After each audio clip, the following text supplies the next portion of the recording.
ಹರಿ ಓಂ ಸುಪ್ರಭಾತಂ. ಇಂದಿನ ಸಂಸ್ಕಾರ ಭಾಗದಲ್ಲಿ ಆರ್ತಿಕ್ಯ ಸ್ವೀಕಾರ ಕ್ರಮ ಎಂದರೆ ಮಂಗಳಾರತಿಯನ್ನು ತೆಗೆದುಕೊಳ್ಳುವ ಕ್ರಮವನ್ನು ತಿಳಿದುಕೊಳ್ಳೋಣ.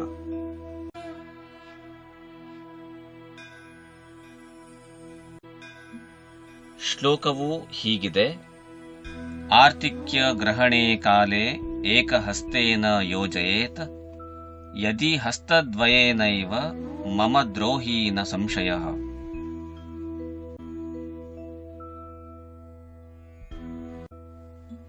ಶ್ಲೋಕಾರ್ಥವು ಹೀಗಿದೆ: ಮಂಗಳಾರತಿಯನ್ನು ತೆಗೆದುಕೊಳ್ಳುವ ಸಮಯದಲ್ಲಿ ಬಲಗೈಯಿಂದ ಮಾತ್ರ ತೆಗೆದುಕೊಳ್ಳಬೇಕು. ಎರಡೂ ಕೈಗಳಿಂದ ಮಂಗಳಾರತಿಯನ್ನು ತೆಗೆದುಕೊಳ್ಳುವವರು ನನ್ನ ದ್ರೋಹಿಗಳಾಗುತ್ತಾರೆ ಎಂಬುದರಲ್ಲಿ ಸಂಶಯವಿಲ್ಲ.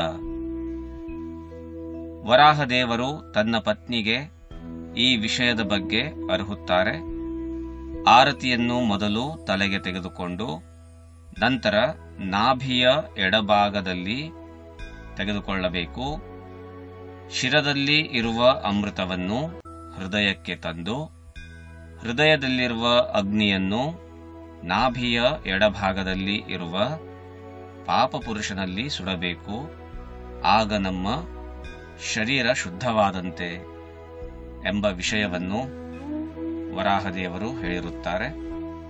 ಈ ಕ್ರಮವನ್ನು ಸರಿಯಾಗಿ ತಿಳಿದುಕೊಂಡು ಮಂಗಳಾರತಿಯನ್ನು ಸ್ವೀಕರಿಸಬೇಕು ಮತ್ತು ದೇವರ ಅನುಗ್ರಹಕ್ಕೆ ಪಾತ್ರರಾಗಬೇಕು. ಧನ್ಯವಾದ. ಜಯತು ಸಂಸ್ಕೃತಂ, ಜಯತು ಭಾರತಂ.